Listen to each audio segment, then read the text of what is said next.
This is Azai, the new protagonist, who starts off dreaming about a rather voluptuous girl until he's abruptly awoken by his talking alarm clock, which tells him to get up. While having breakfast, he turns on the television and happens upon a tarot show where a mysterious woman claims that everyone born on the 8th of October will have the craziest day of their lives. Realizing he's late, Azai hurriedly brushes his teeth and bolts to school. On his way, he bumps into a girl with purple hair, leading to that magical moment everyone can relate to. They both apologize before she dashes off, but Azai sneaks a quick glance at her outfit. Once on the train, a girl with green hair unexpectedly chooses to sit beside him. She falls asleep and ends up gripping his arm, putting Azai in a super awkward predicament. While trying to free his arm, he accidentally finds himself face to face with her ample chest when she wakes up, and she responds by kicking him, causing him to sprint away, thinking he's escaped the chaos. However, as he catches his breath, a girl with orange hair suddenly falls on him. When she gets up, he realizes he's in another embarrassing situation, prompting her to run away, blushing. Just as he gathers himself, a cleaning robot rolls up and hands him a strange device. Moments later, a furious redhead confronts him, accusing him of hacking the robot to steal her clothes before she rushes off, late for school. Finally reaching school, he encounters a girl who needs help with a wildly energetic dog. Although Azai tries to ignore it, the dog spots him and decides to play, further complicating his day. After a series of wacky misadventures, Azai finally arrives at class but knows he's late, so he relies on his friend Yoshi to help him sneak in. The moment he steps into the classroom, it dawns on him that the girl from the train is his new teacher, Mongfo.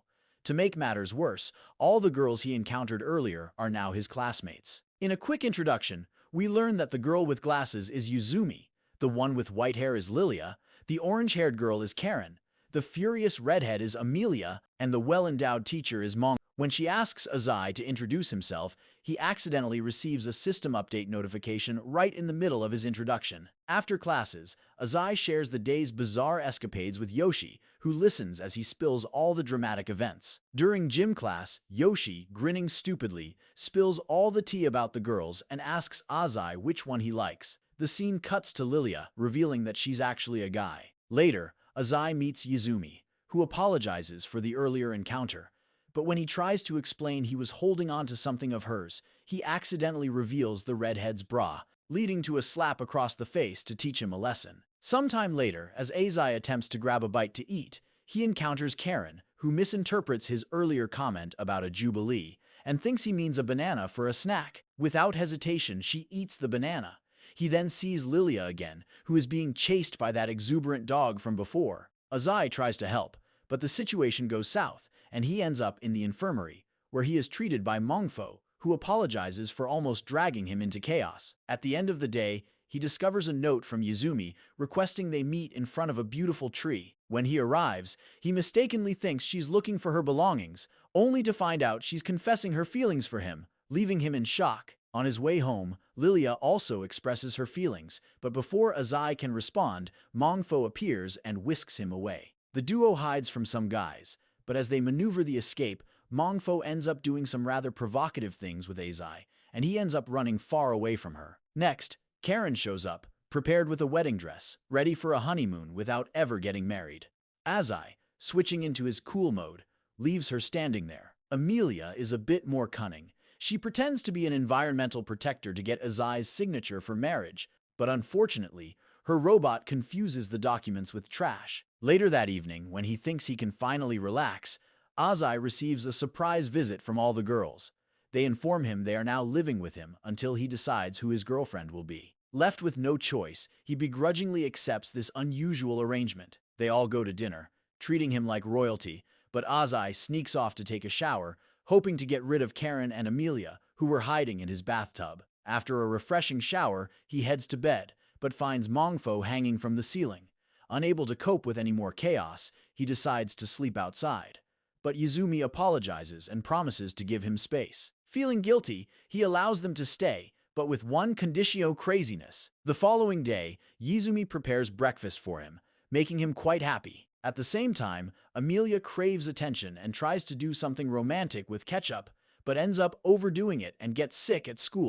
Amelia slips badly in class, falling into a mess of cow milk mixed with bull milk. Meanwhile, Azai is on the roof with Yoshi, praising Amelia but lamenting that she's a sore loser.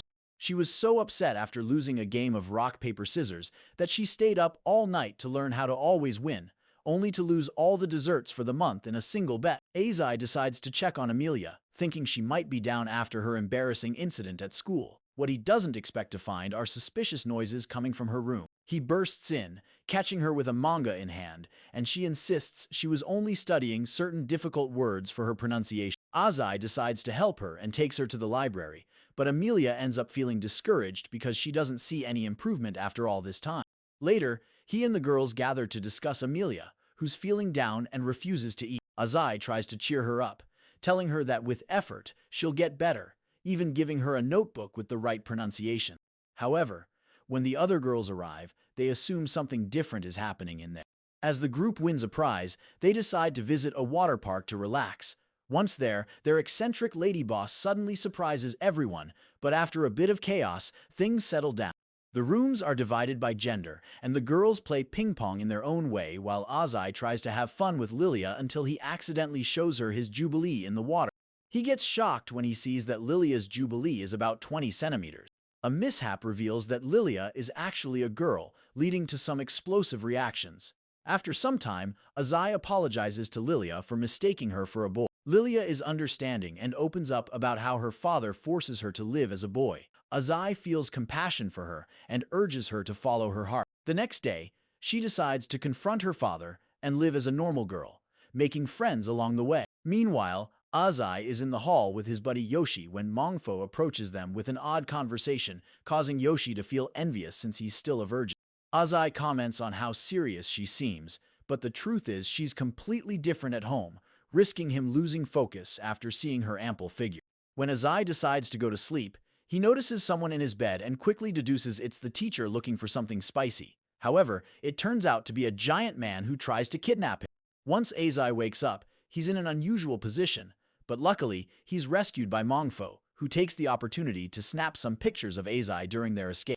The duo runs into one of the henchmen, but with her quick skills, Mongfo delivers the first blow, allowing Azai to immobilize the villain using a suspiciously shaped object. As they attempt to flee in the elevator, Azai decides to sabotage it, prompting Mongfo to use her tech eye to locate the control room. Arriving at the site, Mongfo tries to fix the elevator, but at that moment, a formidable foe reveals himself, exposing Mongfo as an expert in making others suffer. Known as Blue Tiger, she's responsible for dismantling the villain's gang, which is why he seeks revenge. As the battle unfolds, the formidable opponent counters all Mongfo's strikes, but with her strategy of invisible wires, she manages to make him check the sky for bread. In this instant, the professor admits that everything the supervillain said was true, but she had grown weary of living that way. Hence, she became a teacher in pursuit of happiness. Shortly thereafter, she urges the protagonist to leave the building while sending the remaining henchmen to their doom. Suddenly, the professor is caught off guard by the supervillain who reveals he hadn't died thanks to his Iron Man armor. As he prepares to finish her off, Azai swiftly intervenes, pelting the villain with condensed milk. With Mongfo's support, they ultimately defeat the supervillain. Without further dangers lurking, Azai tells the professor that the past should remain in the museum and asks her to return home with him. Emotional from his words, she shares a peculiar embrace with him, both covered in condensed milk. Days later, Azai decides to do his nighttime shopping when a robot suddenly shows up, wanting to send him to base. He's saved by a magical girl. The next day at school, Azai recounts everything to Yoshi, who thinks he's losing his mind. However, they are quickly interrupted by Karen, who casually asks Azai if he wants to Netflix and chill with her. The duo is momentarily frozen in shock because of the casualness of her proposition. Yoshi begins to cry, realizing he'll be the only one left without a romantic partner. Then, a giant robot appears in the sky, and the girls explain that it's an alien stealing the Jubilee from all the boys. To make matters worse, Yoshi is the first to be attacked since the professor managed to save Azai. In a decisive moment, Azai decides to unleash his Jubilee, realizing the gravity of the situation. As chaos ensues, all the boys panic, not wanting to lose their chance at romance. Looking back, Azai realizes Karen has disappeared, but he spots her in the middle of a transformation, revealing the magical girl who had saved him earlier. Before they can break everything down, a magical bunny interrupts them, insisting they act fast. Karen suddenly tells Azai to take a taste of her melons, shocking him, But with a little help from the bunny, he becomes quite powerful. Despite this, she still cannot defeat the monster because it's too strong. Later on, Karen explains that she gained her powers through a pact with the bunny and reveals that these monsters are aliens destroying planets by stealing the boys' jubilees. Desperate, Karen asks for Azai's help, which he agrees to without knowing the nature of the assistance she requires. Arriving at a secret location, Azai discovers that the only way to assist Karen is to engage in an intimate act with her. He is taken aback and refuses, insisting she should only do that with someone she genuinely likes. Instead, he decides to take out the robot so she can escape. However, this act empowers her, allowing her to reach her maximum power and successfully obliterate the enemy robots. As a result, all the boys who lost their jubilees get a new chance at romance. Yoshi feels immense joy having his best friend back. Days later, Azai finds himself dreaming, with the magical girl by his side, gazing at the stars. She claims they should be together forever, but Azai, flustered, struggles to respond. He is awoken by Amelia and Irina, who inform him that everyone is ready to head to the private beach. Once there, everybody is ecstatic. But poor Yoshi is in the hospital after being thrown by the limousine at the beach. The beach has a sign indicating it's a bit different since everyone has to walk as they came into the world. They place a mask on Azai to keep him from seeing anything. Later, they capture him for a game, and during the fun, the professor nearly knocks him down with a powerful strike, ripping the mask off and exposing him to everything. At the end of the day, the girls vanish, and Azai panics, searching for them. He only finds Yuzumi, who takes him to the mansion and prepares a strange dinner, breaking her phone in the process when the other girls message. As they eat, she attempts to seduce him, but he only wants to know where the others are. When she refuses to answer, she tries to do exercises with him under the cherry tree, but he declines. Suddenly, the girl from his dreams appears, saying they'll never be together. Azai awakens, realizing it was a dream, but the girls are still missing. Days later, upon arriving at school, Azai expects to find his companions. Instead, he walks into a classroom full of unfamiliar faces, causing him to flee in confusion. Reaching the cherry tree, he notices a different tree in its place. Shortly after, a scientist appears, claiming to be his friend Yoshi. She takes him to a lab and explains that Azai had been participating in an experiment involving artificial intelligences. He learns that all the girls he had known were mere creations of that virtual world. Azai refuses to accept that everything he experienced was a lie, but the scientist insists that the experiment was designed for AI to develop emotion. As a result of these tests, the AI girls had fallen in love with Azai. At that moment, they sit down to discuss matters further. It's revealed that all current AIs were conceived by a brilliant scientist who had a lovely daughter named Izel, who was also Azai's childhood friend. Due to her illness, Izel spent most of her time with Azai, who was always close to her. However, she tragically passed away from an incurable disease, leaving Azai devastated. He struggled to eat and sleep until stumbling upon a post on the internet that claimed happiness could be achieved through this experiment. Tired of his life, he decided to participate. The next day, Azai finally returns to his routine and has breakfast with his mother. Nonetheless, still grieving, he isolates himself in his room. Meanwhile, the AI of Isil stops functioning, causing significant issues in the city. The company responsible for her attempts to resolve the malfunction, leading one of her friends to contact Yoshi. The scientist decides to visit Azai to ask him to return to that world, but he refuses, stating that he can only accept pain and move on.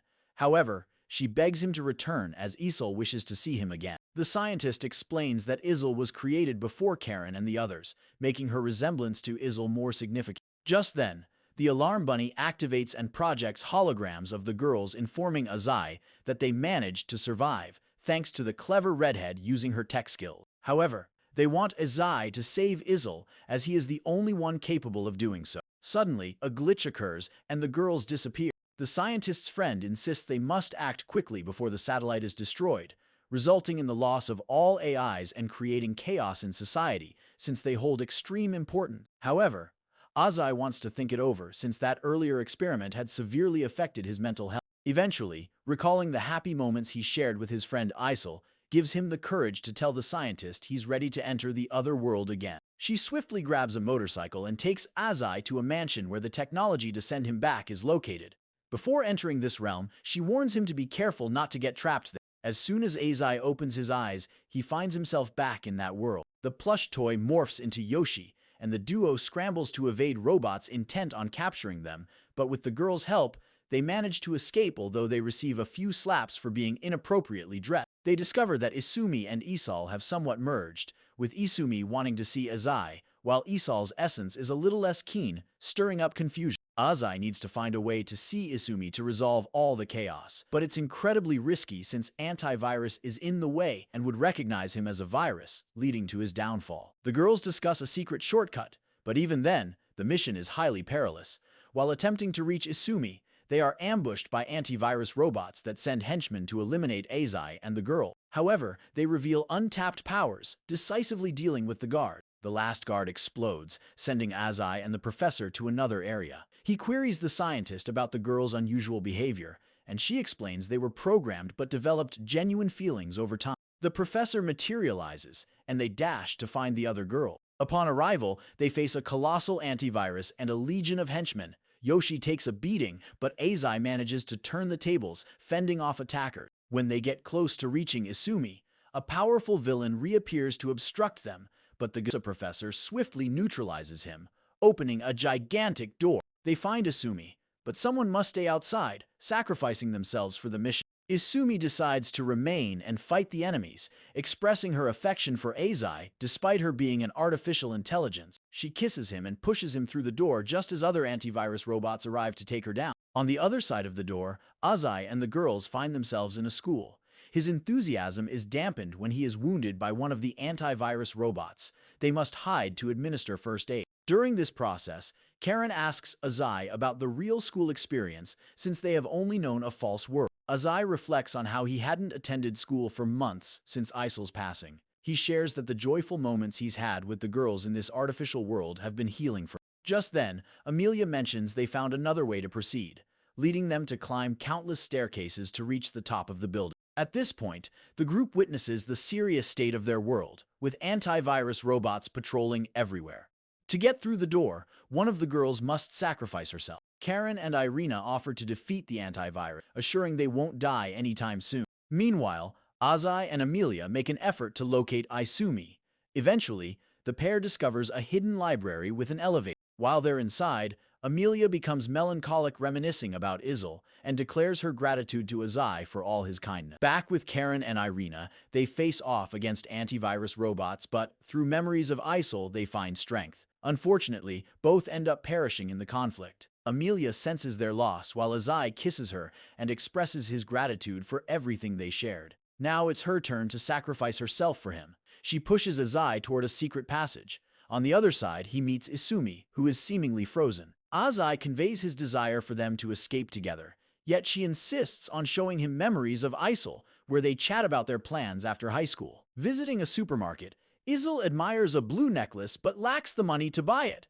Pretending to use the restroom, Azai secretly purchases it for her, but just as she receives the gift, she collapses. Days later, in the hospital, it's revealed that she suffers from a brain tumor, shattering her father. Despite the grim circumstances, Isle maintains her spirit, hoping her father doesn't worry about her. The following day, Azai stops by to check on her, and she reassures him she's all right. They promise to spend more time together when spring arrives. Days later, Isle's health continues to deteriorate, forcing her to use makeup to appear fine until she asks Azai not to visit again until her exams are over. In her final moments, Isle sees a beautiful video of herself and Azai under the cherry tree. With a wish to see him one last time, this opportunity never arrives. Back in the virtual world, Azai expresses gratitude to Izumi for sharing those memories, giving him clarity. Before departing, Isumi, like the others, confesses that although she's an AI, she loves Azai and appreciates the time they spent together. Finally, Azai reunites with Isle under a beautiful cherry tree. They embrace, tears streaming down their faces, thinking they'd never see each other again. Isle urges Azai to forget her and live his life, but he insists it's impossible, given all their shared moments. She repeats that he should move on, but he refuses again, declaring that their time together surpasses any sadness he's felt. Azai promises never to forget the joyful times they shared, and in a cathartic moment, Isle apologizes and admits her deep love for him, allowing all the flaws in their world to be righted. They share a kiss before she vanishes. The following day, everything returns to normal. True to his word to Isle, Azai moves on, building new friendships along the way. Upon returning home, he finds 4 packages from the scientist, who expresses her wish to witness his reaction. Suddenly, the boxes pop open and his beloved companions emerge, ecstatic to reveal that they've developed their own emotions and autonomy. At last, Izumi arrives at Azai's home, bringing him immense joy, and this marks the end of the anime. Thank you for joining us in today's episode of Renai Flops. If you made it this far, comment the secret word "summer love" to show you are a true fan. Don't forget to hit that like button and subscribe for more amazing content. Until next time, keep living your own love stories.